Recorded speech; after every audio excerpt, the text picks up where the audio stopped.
السلام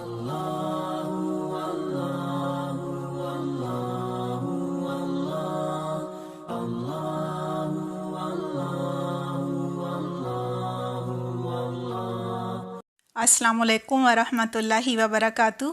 اعوذ باللہ من الشیطان الرجیم، بسم اللہ الرحمن الرحیم۔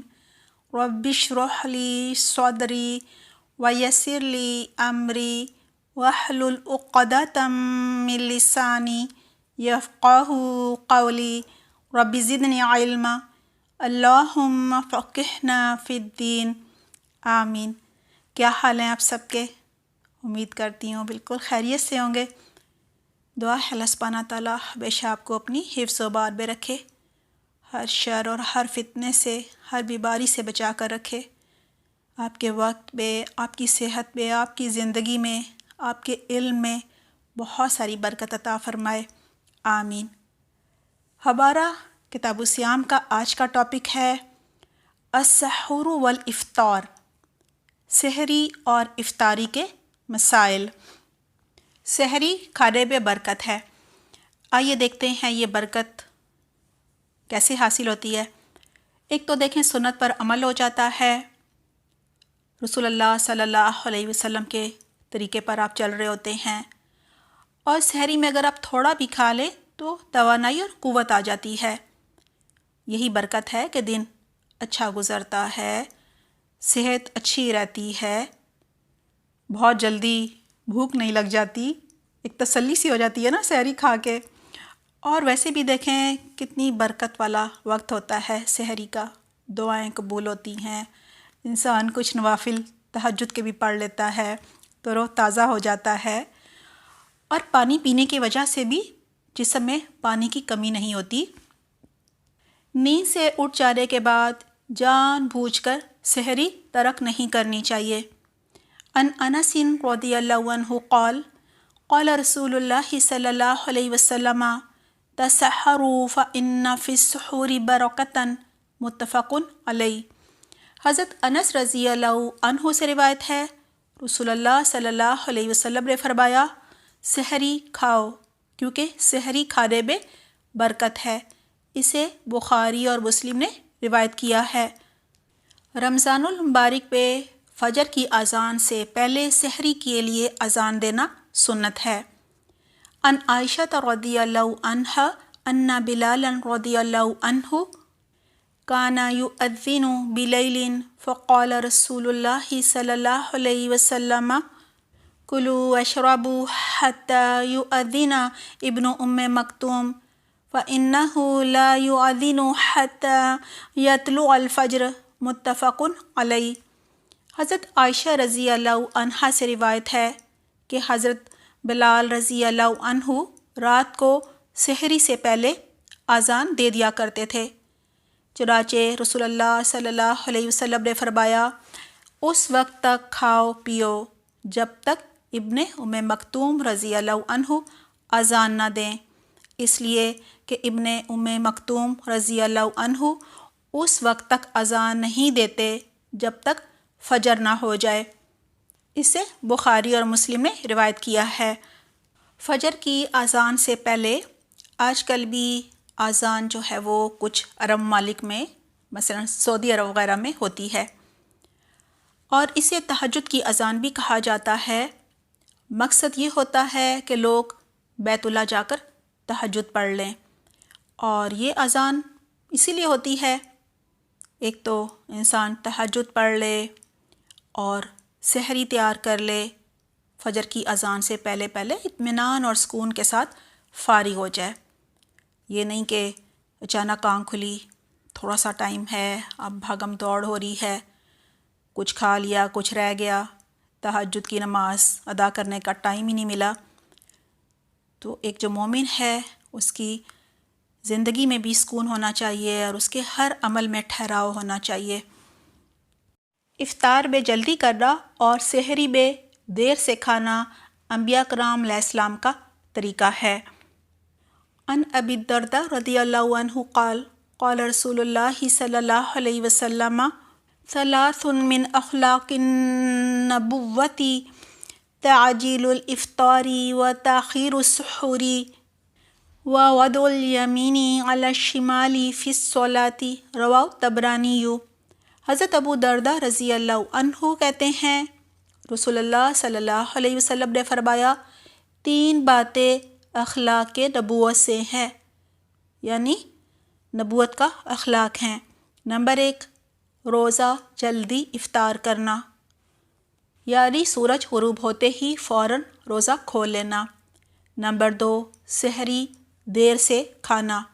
سحری دیر سے کھانے کا مطلب یہ ہے کہ فجر کی اذان سے تھوڑا پہلے ہی سحری سے فارغ ہوا جائے، یعنی ایسا کیا جائے گا تبھی تو وہ صورتحال پیش آئے گی نا، یعنی وہ مواقع آئیں گے جس کا ذکر اب بھی ہم اگلی حدیث میں کریں گے۔ نمبر 3، نماز میں دایاں ہاتھ بائیں ہاتھ کے اوپر باندھنا، یعنی قیام میں سحری کھانے کے دوران اذان ہو جائے تو کھانا فوراً ترک کرنے کی بجائے جلدی جلدی کھا لینا چاہیے۔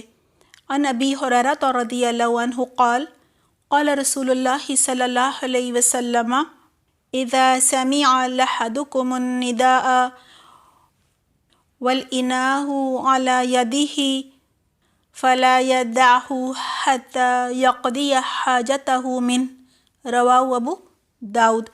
حضرت ابو ہریرہ رضی اللہ عنہ سے روایت ہے کہ رسول اللہ صلی اللہ علیہ وسلم نے فرمایا جب کوئی آدمی اذان سنے اور پینے کا برتن اس کے ہاتھ میں ہو تو اسے فوراً نہ رکھ دے بلکہ اپنی ضرورت پوری کر لے۔ اسے ابو داؤد نے روایت کیا ہے۔ یہ اللہ سبحانہ تعالیٰ کی محبت ہے کہ ایسا نہیں کہا کہ اگر کوئی ظاہر ہے سحری کرنے کے بعد آخر میں کچھ پی رہا ہوتا ہے، پانی، چائے، کافی وغیرہ، تو جیسے ہی اذان سنے فوراً اپنے ہاتھ سے برتن رکھ دے اور پینا چھوڑ دے، نہیں، بلکہ کہا جا رہا ہے اذان ہونے کے دوران بھی وہ اسے پی سکتا ہے۔ یہاں جلدی جلدی کا لفظ آیا ہے نا، تو مراد یہ نہیں کہ آہستہ آہستہ آپ چائے کے اور کافی کے مزے لے رہے ہیں، بلکہ آپ نے جلدی جلدی پینا ہے۔ اگلی حدیث ہے روزہ افطار کرنے کے لیے غروب آفتاب شرط ہے۔ عن عمر رضی اللہ عنہ قال قال رسول اللہ صلی اللہ علیہ وسلم اذا اقبل اللیل من ہاہنا وادبر النہار من ہاہنا وغربت الشمس فقد افطر الصائم، متفق علیہ۔ حضرت عمر رضی اللہ عنہ کہتے ہیں رسول اللہ صلی اللہ علیہ وسلم نے فرمایا جب رات آ جائے، دن چلا جائے اور سورج غروب ہو جائے تو روزہ دار جو ہے وہ روزہ کھول لے۔ اسے بخاری اور مسلم نے روایت کیا ہے۔ یہاں یہی کہا جا رہا ہے کہ سورج غروب ہوتے ہی روزہ کھول لینا چاہیے، افطار کرنے میں دیر نہیں کرنی چاہیے۔ یہاں پہ ایک بات اچھی طرح سمجھ لینی چاہیے کہ وہ سحری نہیں کہلا سکتی جو آدھی رات کو کوئی کھا پی لے اور سو جائے، اور وجہ کیا ہوتی ہے؟ سحری میں اٹھ کر کھانا انہیں مشکل لگ رہا ہوتا ہے اور جلدی اٹھنے کی مشقت سے وہ بچنا چاہتے ہیں۔ اور آپ نے ایسے لوگ بھی دیکھے ہوں گے کہ وہ رات کا اکثر حصہ جاگ کر گزارتے ہیں کہ دوبارہ اٹھ کر ہم سے کھایا نہیں جاتا، پھر وہ طلوع فجر سے چند گھنٹے پہلے سحری کھا کر سو جاتے ہیں۔ یہ لوگ ایسا کر کے یہ غلطیاں کرتے ہیں۔ نمبر 1، یہ لوگ وقت سے پہلے روزہ رکھ لیتے ہیں، یعنی طلوع فجر سے کچھ گھنٹے پہلے کھا لیتے ہیں نا، تو یہ قبول نہیں ہوتا۔ نمبر 2، اکثر یہ نماز باجماعت ادا نہیں کر پاتے، اسی طرح فرض نماز باجماعت چھوڑ کر اللہ تعالیٰ کے حکم کی یہ نافرمانی کر رہے ہوتے ہیں۔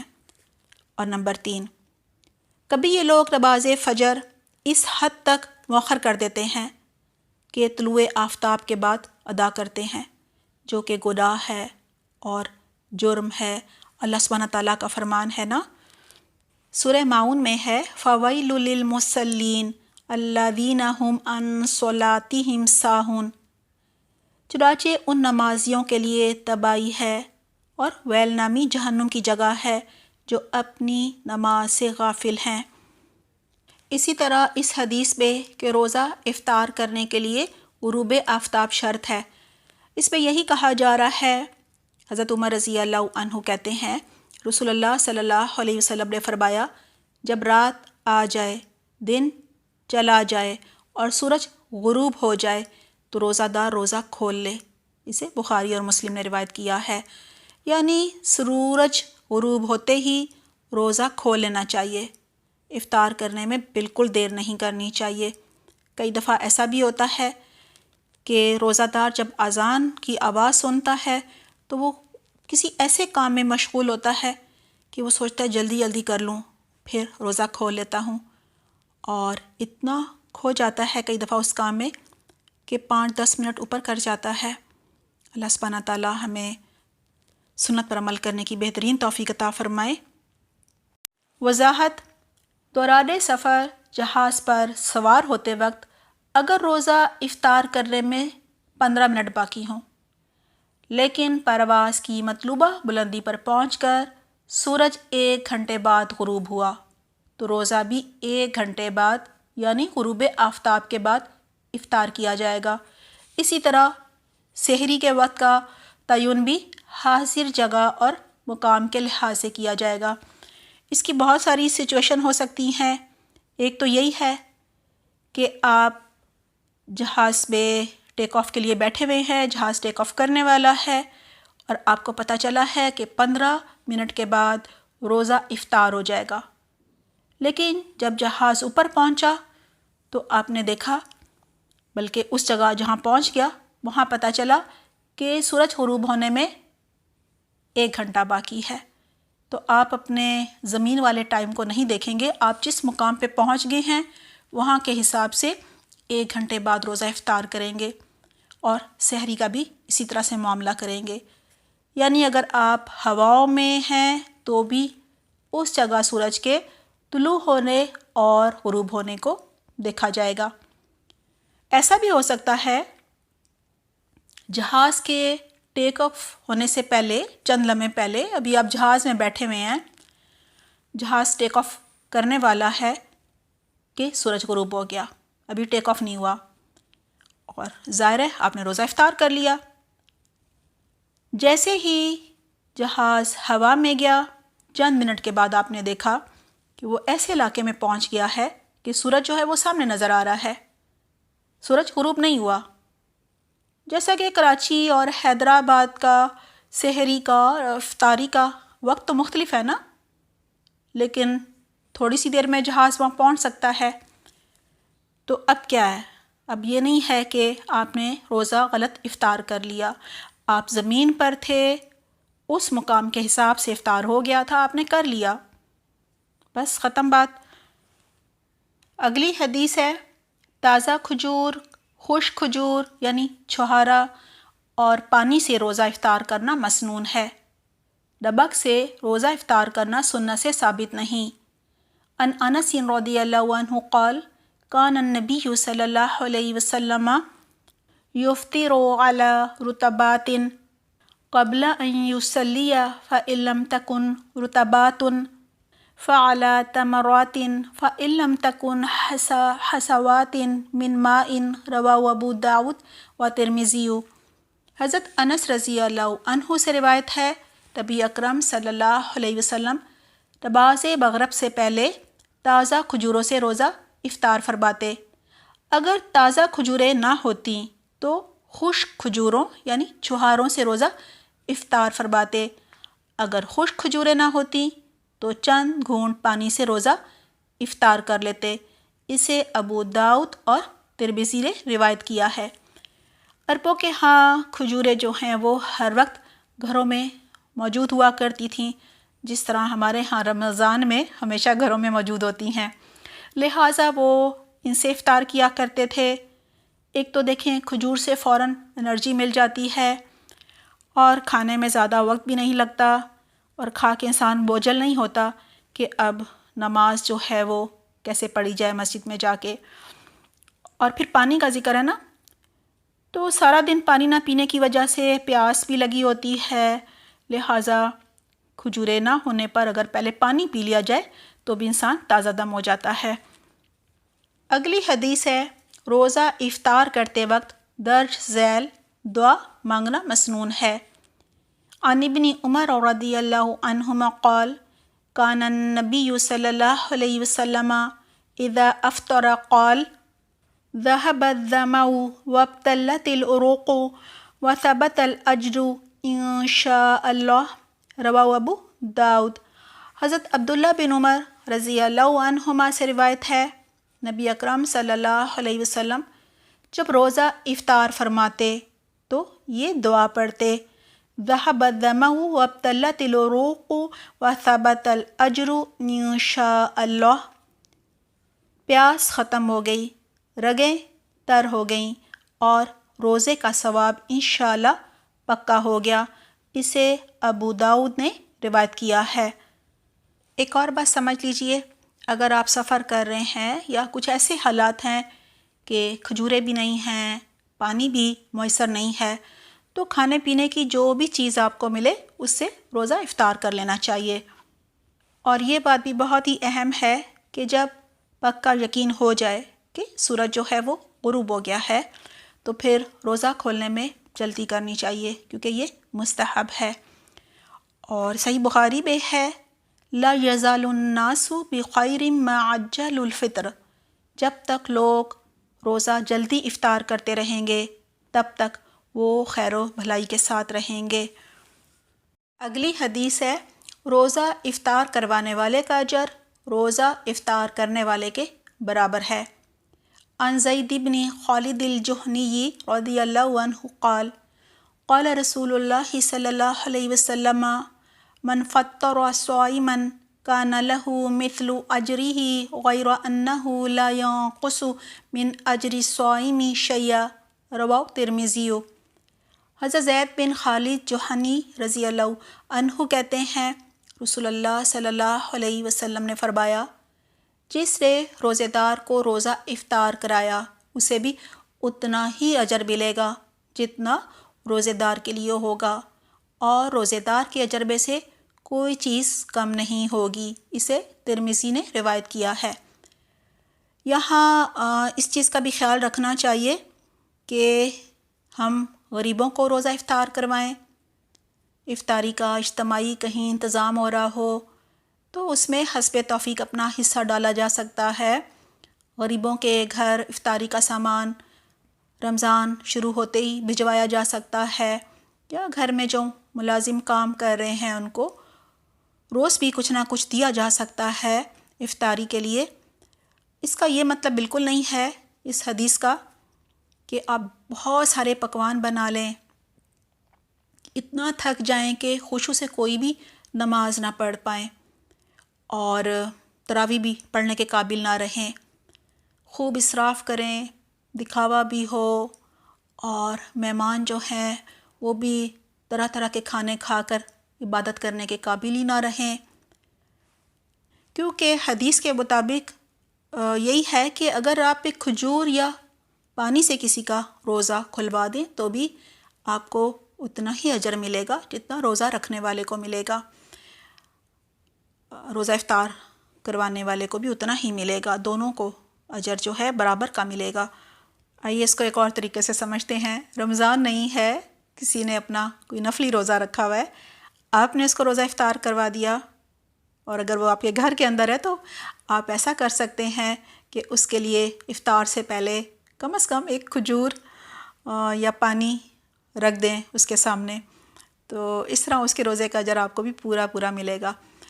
اور اگر سب افطاری کے لیے بیٹھے ہوئے ہیں رمضان میں روزہ کھولنے کے لیے، تو بچوں کو بھی ترغیب دینی چاہیے کہ وہ کھجوریں سب کے سامنے لے کر جائیں تاکہ سب اس میں سے ایک ایک کھجور اٹھائیں، تو اس طرح بھی اجر مل جائے گا انشاءاللہ تعالیٰ، کیونکہ اجر تو نیتوں کے حساب سے ملتا ہے۔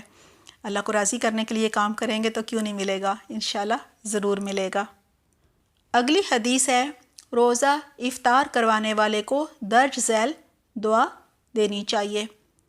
عن انس رضی اللہ عنہ قال کان رسول اللہ صلی اللہ علیہ وسلم اذا افطر عند قوم قال افطر عندكم الصائمون واكل طعامكم الابرار وتنزلت علیکم الملائکہ رواہ احمد۔ حضرت انس رضی اللہ عنہ کہتے ہیں رسول اللہ صلی اللہ علیہ وسلم جب کسی کے ہاں روزہ افطار فرماتے تو یہ دعا دیتے، افطر عندکم الصائمون واکل طعامکم الابرار وتنزلت علیکم الملائکہ، روزہ دار تمہارے ہاں روزہ افطار کرتے رہیں، نیک لوگ تمہارا کھانا کھاتے رہیں اور فرشتے تمہارے ہاں رحمت لے کر نازل ہوتے رہیں۔ اسے احمد نے روایت کیا ہے۔ اسی طرح مسجد میں جب لوگ اعتکاف بیٹھتے ہیں تو وہاں بھی آپ روزہ کھلوانے کا انتظام کر سکتے ہیں، یا کئی مزدور جو ہے وہ عمارتوں میں آپ کو کام کرتے نظر آئیں گے، مختلف شہروں سے آئے ہوتے ہیں، غریب لوگ ہوتے ہیں، آپ وہاں بھی افطاری کا انتظام کر سکتے ہیں، تو انشاءاللہ آپ کو بھی اجر ملے گا ان کے روزے رکھنے کا۔ اللہ سبحانہ تعالیٰ ہمیں بہترین عمل کی توفیق عطا فرمائے۔ اپنا بہت خیال رکھیے گا۔ سبحانک اللہم و بحمدک نشہد ان لا الہ الا انت نستغفرک و نتوب الیک۔ والسلام علیکم ورحمۃ اللہ وبرکاتہ۔